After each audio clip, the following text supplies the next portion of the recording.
আসসালামু আলাইকুম দর্শক, আমি রুনা আক্তার। প্রথমেই থাকছে খবরের বিশেষ বিশেষ অংশের শিরোনাম। Breaking news. হাদির পরে পরবর্তী টার্গেট বিএনপির ভারপ্রাপ্ত চেয়ারম্যান তারেক রহমান। ভিডিও বার্তায় একই বলল খুনি ফয়সাল করিম। রাষ্ট্রপতির সরকারি বাসভবনে লুকিয়ে ছিল ওসমান হাদির খুনি ফয়সাল করিম। ৬ ঘন্টার অভিযানের পর গ্রেপ্তার করল পুলিশ।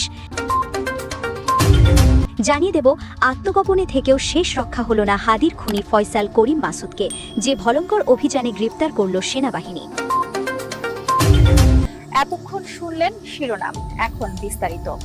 শরীফ ওসমান হাদি হত্যাকাণ্ড বাংলাদেশের রাজনীতিতে শুধু একটি খুনের ঘটনা নয়, এটি ক্ষমতা, ভয় ও নিয়ন্ত্রিত বার্তার রাজনীতির এক গভীর সংকেত।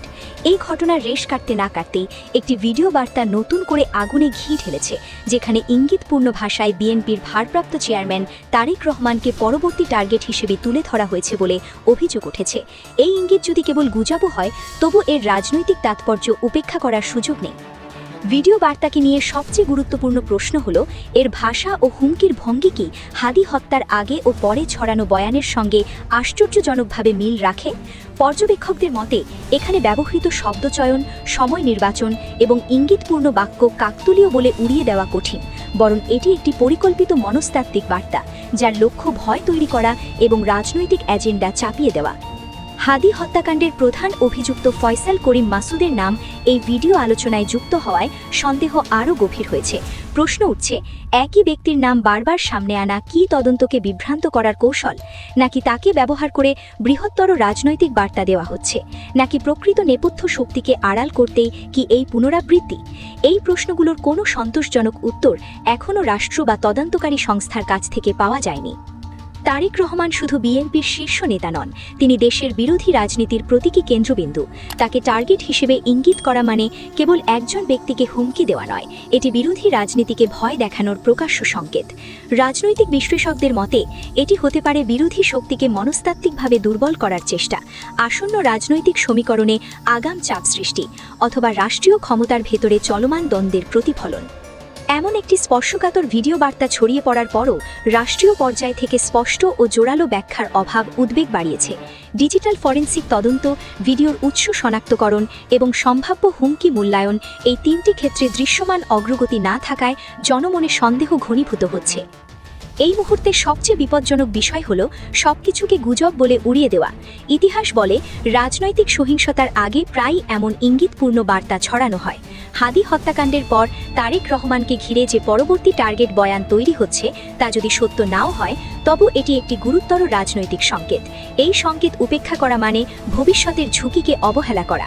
অবশেষে গুঞ্জন সত্যি হল, এমন দাবিতে দেশজুড়ে নতুন করে আলোড়ন তুলেছে হাদি হত্যা মামলার সাম্প্রতিক ঘটনা প্রবাহ।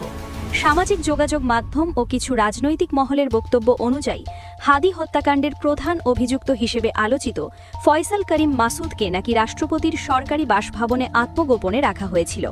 একই সঙ্গে আরও গুরুতর অভিযোগ উঠেছে, হাদিকে সরিয়ে দেওয়ার জন্য অভিযুক্ত ফয়সালকে মোটা অঙ্কের অর্থ দেওয়া হয়েছিল।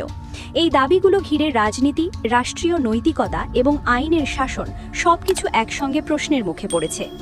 বিভিন্ন সূত্রে প্রচারিত তথ্য অনুযায়ী দীর্ঘদিন ধরে পলাতক থাকা ফয়সাল করিম মাসুদের অবস্থান নিয়ে যে ধোঁয়াশা ছিল, তা নাকি সম্প্রতি কেটেছে। অভিযোগ করা হচ্ছে, রাষ্ট্রপতির সরকারি বাসভবনের ভেতরেই তাকে লুকিয়ে রাখা হয়েছিল। ৬ ঘণ্টাব্যাপী অভিযানের পর আইন শৃঙ্খলা রক্ষাকারী বাহিনী তাকে গ্রেপ্তার করেছে, এমন দাবিও ছড়িয়ে পড়েছে।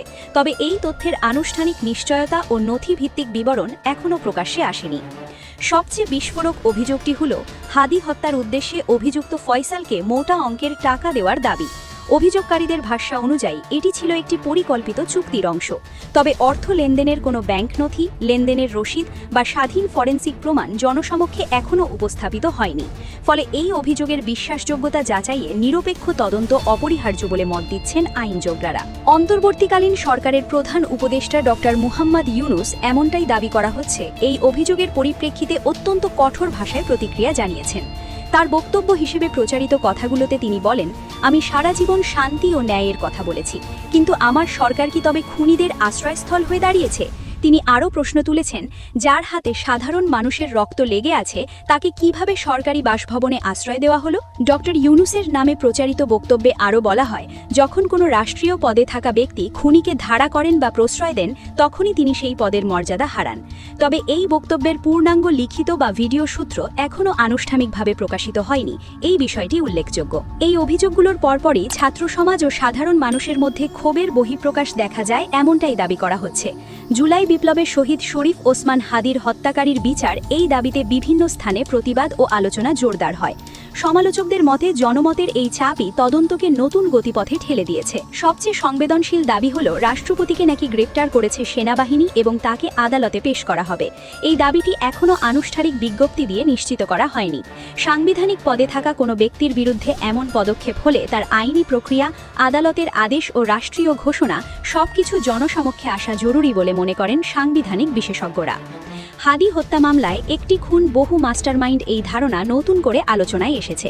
অভিযোগকারীরা বলছেন, সরাসরি শুটার ছাড়াও পরিকল্পনাকারী, অর্থদাতা ও আশ্রয়দাতাদের শনাক্ত না করলে ন্যায় বিচার অসম্পূর্ণ থেকে যাবে। অন্যদিকে সংশ্লিষ্ট মহলের দাবি, প্রমাণ ছাড়া কাউকে অভিযুক্ত করা বিচার প্রক্রিয়াকে দুর্বল করে। এই পর্যায়ে এসে সবচেয়ে বড় প্রশ্ন দাঁড়িয়েছে, আইনের শাসন কিভাবে নিশ্চিত হবে। রাজনৈতিক বক্তব্য, সামাজিক মাধ্যমে ভাইরাল দাবি এবং সংবাদ মাধ্যমের দায়িত্ব, সবকিছুর ভারসাম্য রক্ষা করা এখন জরুরি। আইন বিশেষজ্ঞরা বলছেন, digital forensic, call data record, আর্থিক লেনদেনের ট্রেইল এবং প্রত্যক্ষ সাক্ষ্য, এসব ছাড়া কোনো অভিযোগই আদালতে টিকবে না। এমন সংবেদনশীল বিষয়ে গণমাধ্যমের দায়িত্ব দ্বিগুণ। যাচাই ছাড়া তথ্য প্রচার জনমনে বিভ্রান্তি ছড়াতে পারে, আবার নীরবতাও প্রশ্নের জন্ম দেয়। তাই নিরপেক্ষ অনুসন্ধানী প্রতিবেদন, একাধিক সূত্র যাচাই এবং অভিযুক্ত পক্ষের বক্তব্য তুলে ধরা, এগুলো অপরিহার্য। হাদি হত্যা মামলাকে ঘিরে রাষ্ট্রপতির সরকারি বাসভবনে আত্মগোপনের অভিযোগ, অর্থ লেনদেনের দাবি এবং গ্রেপ্তারের গুঞ্জন, সব মিলিয়ে এটি এখন একটি বড় রাজনৈতিক ও আইনি সংকটের চিত্র তুলে ধরছে। তবে চূড়ান্ত সত্য নির্ধারণ করবে আদালত এবং প্রমাণ ভিত্তিক তদন্ত।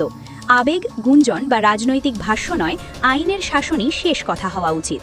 ত্রয়োদশ জাতীয় সংসদ নির্বাচনে ভোটের মাধ্যমেই চাঁদাবাজ, সন্ত্রাস ও দখলবাজদের রাজনীতির অবসান ঘটবে বলে মন্তব্য করেছেন ঢাকা 11 আসনের সংসদ সদস্য প্রার্থী ও জাতীয় নাগরিক পার্টির এনসিপির আহ্বায়ক নাহিদ ইসলাম।